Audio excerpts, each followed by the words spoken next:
إن الحمد لله نحمده ونستعينه ونستغفره ونعوذ بالله من شرور أنفسنا ومن سيئات أعمالنا من يهده الله فلا مضل له ومن يضلل فلا هادي له أشهد أن لا إله إلا الله وحده لا شريك له وأشهد أن محمدا عبده ورسوله يا أيها الذين آمنوا اتقوا الله حق تقاته ولا تموتن إلا وأنتم مسلمون يا أيها الناس اتقوا ربكم الذي خلقكم من نفس واحدة وخلق منها زوجها وبث منهما رجالا كثيرا ونساء واتقوا الله الذي تساءلون به والأرحام إن الله كان عليكم رقيبا يا أيها الذين آمنوا اتقوا الله وقولوا قولا سديدا يصلح لكم أعمالكم ويغفر لكم ذنوبكم ومن يطع الله ورسوله فقد فاز فوزا عظيما أما بعد kaum muslimin jamaah salat Jumat yang dimuliakan oleh Allah Subhanahu wa taala. Di antara fitrahnya Allah adalah Allah Subhanahu wa taala menciptakan hambanya di atas fitrah yang lurus. Nabi Muhammad sallallahu alaihi wasallam mengatakan, "Kullu mauludin yuladu 'alal fitrah, fa abawahu yuhawidanihi aw yunassiranihi aw yumajjisanihi."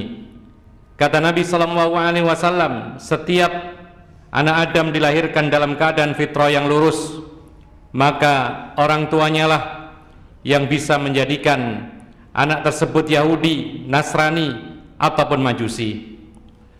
Allah Subhanahu wa taala memerintahkan kita berpegang kepada fitrah yang lurus. Allah mengatakan fitratallahi allati fataran nasa 'alaiha. Tetaplah di atas fitrah yang lurus yang mana Allah Subhanahu wa taala menetapkan di atasnya.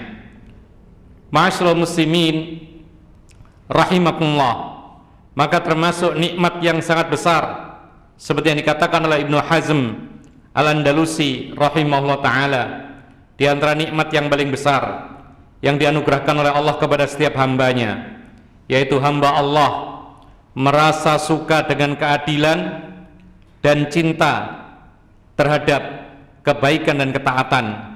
Dan sebaliknya, di antara nikmat yang paling besar itu adalah manusia dijadikan benci kepada kezaliman dan juga tidak suka terhadap kemaksiatan dan dosa. Jamaah salat Jumat yang dimuliakan oleh Allah Subhanahu wa taala, itulah yang dikatakan oleh Nabi sallallahu alaihi wasallam tentang kebaikan dan dosa. Dikatakan oleh Nabi dalam sebuah hadis, al-birru matma'annat ilaihin nafsu. Kebaikan itu adalah ketika jiwa manusia merasa tenang dengannya. Tapi dosa adalah apa yang tidak disuka oleh hati manusia. Hati akan bergetar ketika akan melakukannya, terutama pertama kali. Dan ketika seorang itu tidak suka perbuatan itu diketahui oleh orang lain, maka ini adalah termasuk salah satu bukti Allah menciptakan manusia di atas fitrah yang lurus, suka dengan kebaikan, benci dengan keburukan, suka dengan ketaatan dan benci akan setiap kemaksiatan. Namun kaum muslimin yang dimuliakan oleh Allah Subhanahu wa taala, kenapa kita jumpai banyak di antara kita yang jatuh kepada kemaksiatan dan dosa? Bahkan ada di antara kita yang suka dengan kezaliman, suka berbuat dosa, bahkan suka dengan kemaksiatan kepada Allah Subhanahu wa taala. Maka jawabnya adalah la yatimu syai' illa bitamami syurut wa intifa'u mawani'ihi. Segala sesuatu tidak akan terwujud dengan baik kalau syarat-syaratnya tidak dipenuhi dan penghalang-penghalangnya tidak dijauhkan. Oleh karena itu kita harus tahu bahwa meskipun fitrahnya manusia adalah lurus, suka ketaatan dan kebaikan, tapi di sana ada penghalang-penghalang bagi manusia untuk taat dan selalu baik menjalankan perintah Allah Subhanahu wa taala. Ada penghalang-penghalang yang bisa menghalangi manusia untuk taat kepada Allah dan menjadi penghalang untuk menerima kebenaran. Yang pertama yang disebutkan oleh para ulama, bahwa ketidaktahuan terhadap kebenaran, maka itu salah satu penghalang terbesar sehingga orang bisa menolak kebenaran. Kenapa demikian? Karena orang yang beriman, baik laki maupun perempuan, dia punya kewajiban untuk mengetahui kebenaran. Dan kebenaran yang mutlak pasti benar adalah firman-Nya Allah dan sabdanya Rasulullah SAW. Al-Quran dan Sunnah Rasul adalah sumber segala kebenaran. Bahkan Allah menyebutkan dalam Al-Quran, tibyana kulli syai', yaitu penjelasan segala sesuatu ada dalam Al-Quranul Karim dan dilengkapi dengan sunnah-sunnah Rasulullah SAW. Maka tatkala seorang muslim jauh dari Al-Quran dan hadis-hadis Rasul, jauh dari kebenaran yang dipaparkan oleh Allah dan Rasulnya, maka akhirnya dia pun tidak mengetahui kebenaran, akhirnya dia jatuh kepada lawannya kebenaran, yaitu kebatilan. Apalagi di hadapannya banyak sekali, yaitu syubhat, kerancuan-kerancuan, sehingga kadang-kadang dia menyangka itu baik padahal itu buruk, atau sebaliknya dia menyangka itu buruk padahal itu adalah kebaikan, sehingga dia melakukan yang disangka itu adalah kebaikan padahal keburukan, dan dia meninggalkan kebaikan padahal itu adalah merupakan keburukan. Kaum muslimin yang dimuliakan oleh Allah Subhanahu wa ta'ala, padahal Allah Subhanahu wa ta'ala menjanjikan, walaqad yassarnal qur'ana lidzikri fahal min muddakir, kami mudahkan buat kalian Al-Quran ini untuk diingat dan diambil ibrah, pelajaran yang berharga bagi orang-orang yang berakal. Allah mengisyaratkan bahwasanya dalam Al-Quran segala ilmu ada dijelaskan oleh Allah Subhanahu wa ta'ala dengan sunnah-sunnah Rasulullah sallallahu alaihi wasallam. Tapi kadang-kadang karena syubhat, kerancuan, dan karena penghalang-penghalang yang lain, maka orang jauh dari Al-Quran sehingga dia jauh dari ilmu yang didatangkan oleh Allah Subhanahu wa ta'ala. Akhirnya dia tidak mengetahui kebenaran dan akhirnya jatuh kepada keburukan dan kebatilan. Yang kedua, kaum muslimin yang dimuliakan oleh Allah, sifat kibr, yaitu disebutkan oleh Nabi SAW, batarul haqqi wa ghamtun nas, menolak kebenaran dan meremehkan orang lain. Ini adalah sifat kesombongan. Orang kalau sudah merasa bahwasanya dia yang terus benar sementara orang lain pasti salah, ketika ada persisian dia selalu meyakini bahwa dia di atas kebenaran, yang lain pasti salah, maka itu sifat sombong. Dan juga inilah salah satu penyebab orang itu akhirnya menolak kebenaran, seperti yang dikatakan oleh Nabi SAW. Itulah yang diyakini oleh orang-orang Yahudi dan Nasrani. Allah menceritakan dalam Al-Quran, wa qalatil yahudu laisatin nasara ala syai' wa qalatin nasara laisatil yahudu ala syai'in wa hum yatslunal kitab.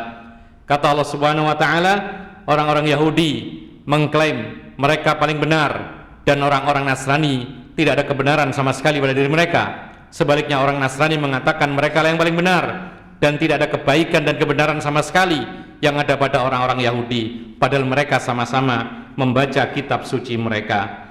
Kaum muslimin yang dimuliakan oleh Allah Subhanahu wa ta'ala. Lalu yang ketiga yang bisa menghalangi kita untuk menerima kebenaran padahal kita punya fitrah yang lurus adalah ta'assub dan fanatik kepada kelompok atau kepada guru atau kepada siapapun yang dimuliakan. Ini adalah salah satu sebab kita akhirnya menolak kebenaran. Jamaah salat Jum'ah yang dimuliakan oleh Allah Subhanahu wa ta'ala, kebenaran yang mutlak adalah yang datang dari Allah dan Rasulnya. Dan Nabi sendiri dikisahkan oleh Allah Subhanahu wa ta'ala, wa ma atakumur rasulu fakhudhu wa ma nahakum anhu fantahu.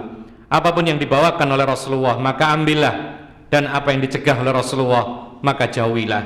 Oleh karena itu, ma'asyiral muslimin rahimakumullah, memang kita membutuhkan para ulama. Mereka berjasa menjelaskan agama dengan detail, menyingkap perkara-perkara yang samar, menjelaskan yang masih global, dan mereka membuat kita faham terhadap bahasa-bahasa yang sulit, baik itu diri Al-Quran dan sunnah Rasulullah SAW.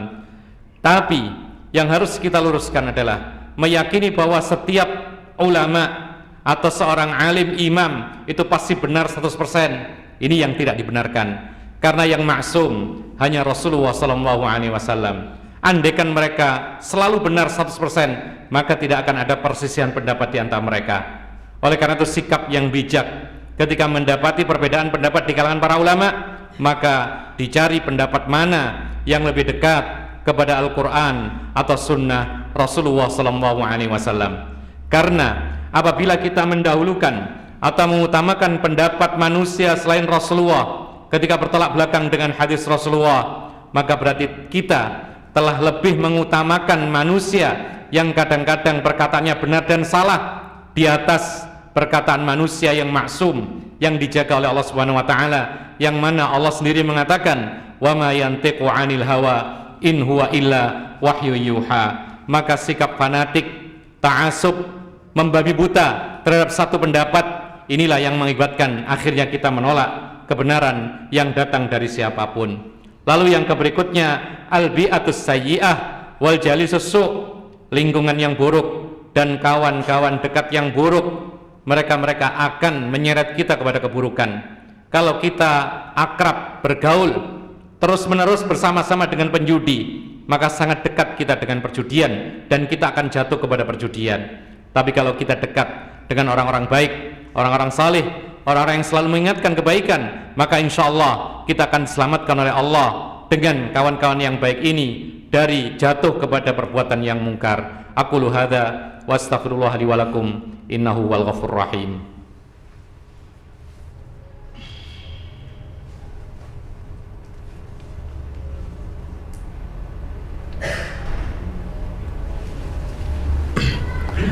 Alhamdulillahi hamdan katsiran thayyiban kama amar, wa nusalli wa nusallimu ala nabiyyinal karim nabiyina Muhammadin wa ala alihi wa sahbihi wa man tabi'ahum bi ihsanin ila yaumiddin wa sallama tasliman katsira, amma ba'd. Kaum muslimin jamaah salat Jumat yang dimuliakan oleh Allah, di antara perkara yang bisa menghalangi kita dari kebenaran sehingga kita akhirnya menolak kebenaran, naudzubillah min dzalik, adalah waswasatus syaitan, bisikan dan gangguan syaitan. Setan ini melalui iblis laknatullah alaih, dia telah bersumpah di hadapan Allah untuk mengganggu manusia, menyesatkan jalan manusia, dan Allah Subhanahu wa taala mengizinkan sebagai ujian bagi manusia. Sejak awal Nabi Adam digoda, Allah berfirman, "Waswasa ilaihi syaitan, qala ya Adamu hal adulluka ala syajaratil khuldi wa mulkin la tabla." Allah Subhanahu wa taala menceritakan bagaimana setan itu terus menggoda.